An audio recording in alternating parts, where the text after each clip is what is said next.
लाखो विद्यार्थी डॉक्टर बनायचं स्वप्न घेऊन अहोरात्र मेहनत घेत असतात. म्हणजेच एकंदरीत 2 वर्ष सातत्याने प्रयत्न करून प्रामाणिकपणे एक्झामची तयारी करत असतात. मात्र त्याच वेळी एखादा पेपर फुटतो आणि विद्यार्थ्याच्या 2 वर्षाच्या मेहनतीवर संपूर्णपणे पाणी फिरतं. हे नेमकं अपयश कोणाचं आहे? विद्यार्थ्यांनी प्रामाणिकपणे केलेला जो अभ्यास आहे, जी मेहनत आहे, याच्यावरती पाणी फिरलं गेलेलं आहे. नुकतंच हे प्रकरण सध्या बाहेर आलेलं आहे आणि याच वरती आपल्यासोबत बेहरे क्लासेसच्या ऐश्वर्या मॅडम आहेत. त्यांच्याशी आपण एकंदरीत जाणून घेऊया, की मॅडम, नुकतंच आता नीटचा जो पेपर आहे तो हं, फुटलेला आहे. हं. विद्यार्थ्यांचं एवढी मेहनत केलेली आहे 2 वर्षाचं, ते देखील त्याच्यावरती पाणी पडलेलं आहे. काय सांगाल एकंदरीत या पेपर फुटीवरती काय बोलाल? सो आता जी इन्फॉर्मेशन सगळी आपली समोर येतेय त्याच्याप्रमाणे ऑलमोस्ट एक गेस्ट पेपर जनरली सर्क्युलेट होत होता आणि त्यात साधारण 120 टू 140 क्वेश्चन्स जे आहेत ते मॅच झाले विथ द नीट पेपर. तर त्याच्यामुळे आता हे एक्झॅक्टली होतंय कशामुळे ह्याचा सर्च तर चालूच आहे. पण ही खरंच दुर्दैवी गोष्ट आहे म्हणायला लागेल. कारण इतकी जी ट्रस्टेड एजन्सी आहे ज्यांच्याकडे जसं तुम्ही म्हणलात डॉक्टरचं स्वप्न घेऊन किंवा एक खूप प्रेस्टिजियस कोर्स आपल्या कंट्रीतला आपल्याला म्हणता येईल, त्याच्यासाठी एंट्रन्स एक्झाम जी आहे, ती खरंच जेन्युइनली कंडक्ट व्हावी ही सगळ्यांचीच अपेक्षा असते. म्हणजे आपण बऱ्याचदा बघतो, की डॉक्टर्सची मुलं पण डॉक्टर होत आहेत, तर ऑफकोर्स त्यांना ते रिस्पेक्ट आहे प्रोफेशनचा, म्हणूनच ते करत असतात.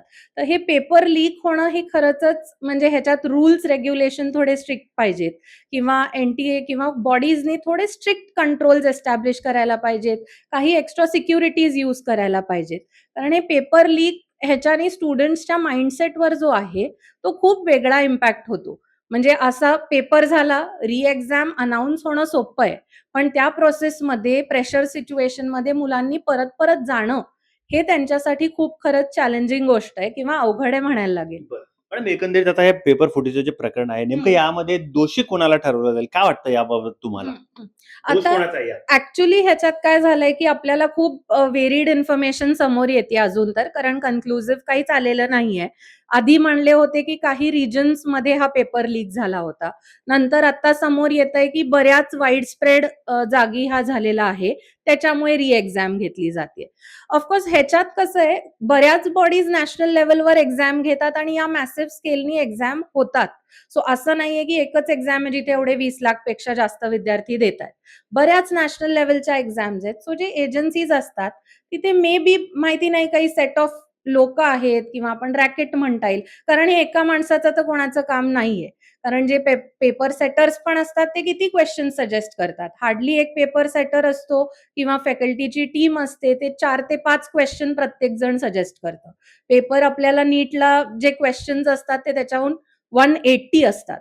सो एवढं कोणी लीक करण्याचं एका माणसाचं नक्कीच काम नाहीये. बरं. So may be some racket ते शोधायला पाहिजे अच्छा. आणि जी एजन्सी घेते त्यांनी ह्याच्यात खूप बारकाईने लक्ष देऊन तसं इम्प्लिमेंटेशन्स बरं. करायला पाहिजेत. एकंदरीत आता मॅडम, आपल्या क्लासमधून किती विद्यार्थ्यांनी ही परीक्षा दिली होती हं, आणि ह्या पेपर फुटीचं ज्यावेळेस प्रकरण समोर आलं, त्यावेळेस हं, विद्यार्थ्यांचं तुम्हाला देखील तुम्ही फोन सांगितलं. हं. नेमक्या काय त्यांच्या भावना होत्या?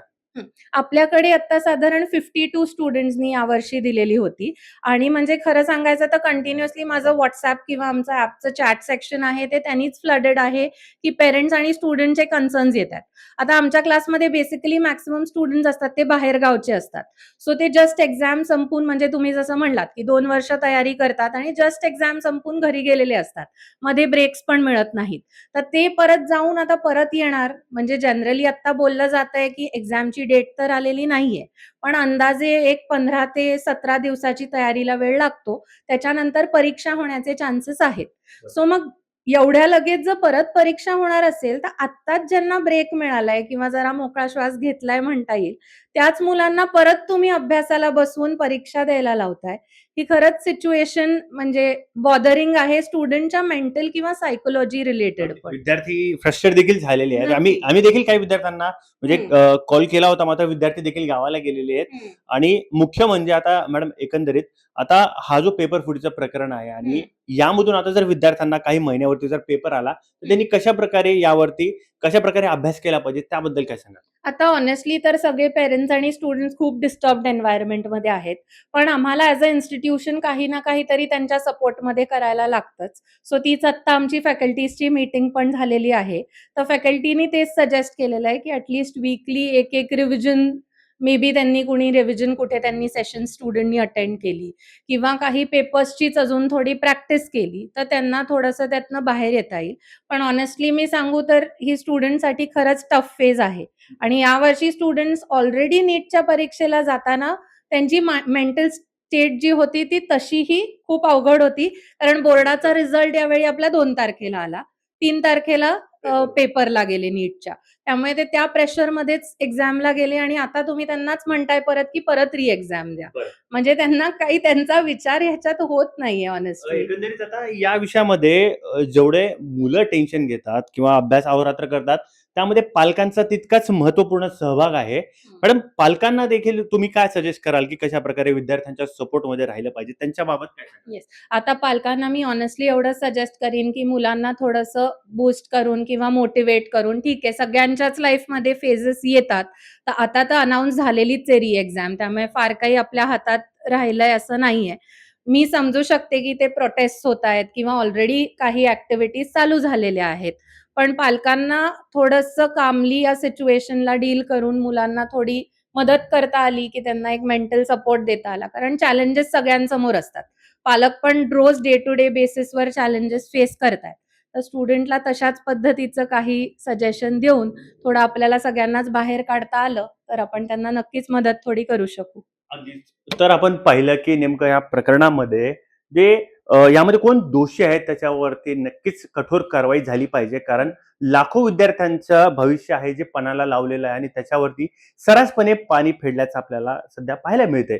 आणि एकंदरीत जर यंदा 2 ते 3 महिन्यामध्ये जर लवकरात लवकर एक्झाम जरी झाली, तरी पालकांनी मात्र विद्यार्थ्यांच्या सपोर्टमध्ये त्यांना अगदी पॉझिटिव्ह माइंडनी त्यांना प्रोत्साहन देखील केलं पाहिजे, अशा देखील भावना मॅडमनी देखील व्यक्त केलेल्या आहेत. आता नेमकं या प्रकरणामध्ये कोणकोणते दोषी आढळणार आहेत आणि त्यांच्यावरती काय कारवाई होणार आहे, हे देखील पाहणं आता औचित्याचं ठरणार आहे.